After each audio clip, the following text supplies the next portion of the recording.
একবার যেই ঘুইরা তাকাস লাগে ঝাকাস, পদ্মা নদীর ইলিশ খাইয়া রূপখানা কি ঝকঝকে বানাস।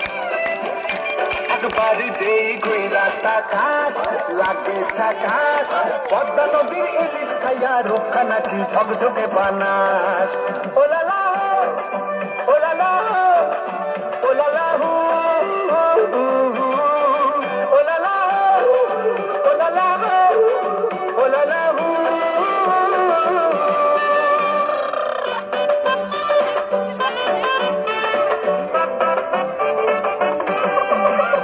তোর ঠুমক ঠুমক চাল আর চিকন চিকন গাল, আহার আগের এমন তেজ যেন লাল মরিচের ঝাল। তোর ঠুমক ঠুমক চাল আর চিকন চিকন গাল, আহার আগের এমন তেজ যেন লাল মরিচের ঝাল। ওর বাঙ্গল লোনা তোর হয় না তুলনা, তোর মন রাঙাতে করবো যা তুই চাস। একবার যেই ঘুইরা তাকাস লাগে ঝাকাস, পদ্মা নদীর ইলিশ খাইয়া রূপখানা কি ঝকঝকে বানাস। একবার যেই ঘুইরা তাকাস লাগে ঝাকাস, পদ্মা নদীর ইলিশ খাইয়া রূপখানা কি ঝকঝকে বানাস।